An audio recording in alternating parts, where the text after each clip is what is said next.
In my grandmother's day, nothing from the home or garden was wasted, especially not the ash from the hearth.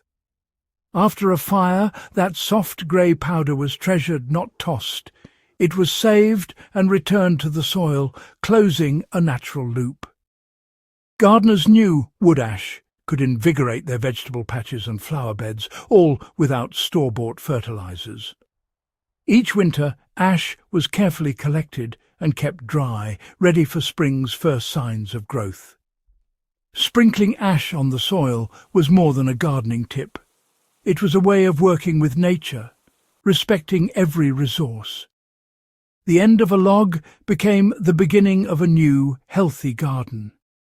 This is the wisdom we can still learn from our grandparents. What makes wood ash so valuable? It's packed with potassium and calcium carbonate, key nutrients for plant health. Potassium helps plants take up water, build strong cell walls, and produce flowers and fruit. Calcium carbonate, like agricultural lime, raises soil pH, making acidic soils more plant-friendly. Wood ash also contains trace minerals, phosphorus, magnesium, iron and zinc, giving your garden a balanced boost. Its minerals are water-soluble, so plants can absorb them quickly, making wood ash a fast-acting soil amendment. Just a light sprinkle can remedy potassium deficiencies and kickstart spring growth. Think of it as a multivitamin for your garden, immediate, natural and effective. Use it wisely, and your plants will thrive. Wood ash and biochar both come from burning wood, but they serve different roles in the garden. Wood ash is the powder left after complete burning. Rich in minerals, it's an instant nutrient boost. Biochar is made by burning wood with little oxygen, creating a porous, carbon-rich material that improves soil structure and water retention. Biochar acts like a sponge, holding nutrients and supporting soil microbes, but it needs to be charged with compost or fertilizer. Wood ash, by contrast, delivers nutrients right away, but doesn't improve soil structure long-term.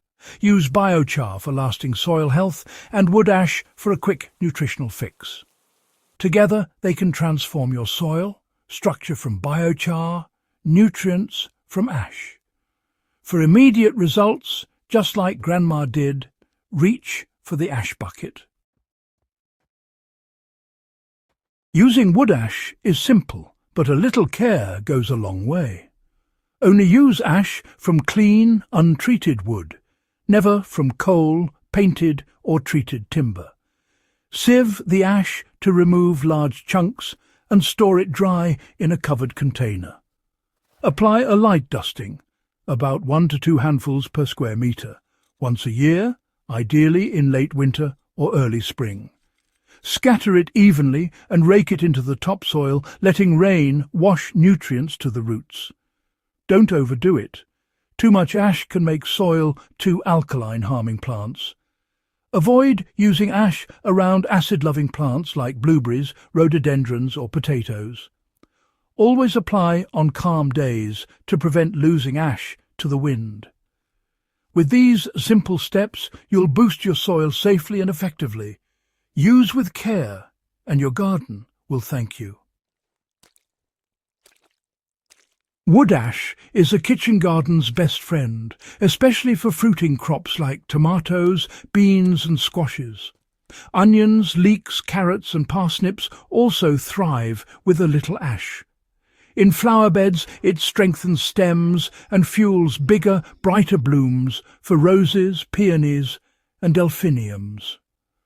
Just keep it away from acid-loving plants. Today, as we seek sustainable, low-waste solutions, this old wisdom is more relevant than ever. Using wood ash closes the loop, returning nutrients to the earth and reducing waste. Try it yourself.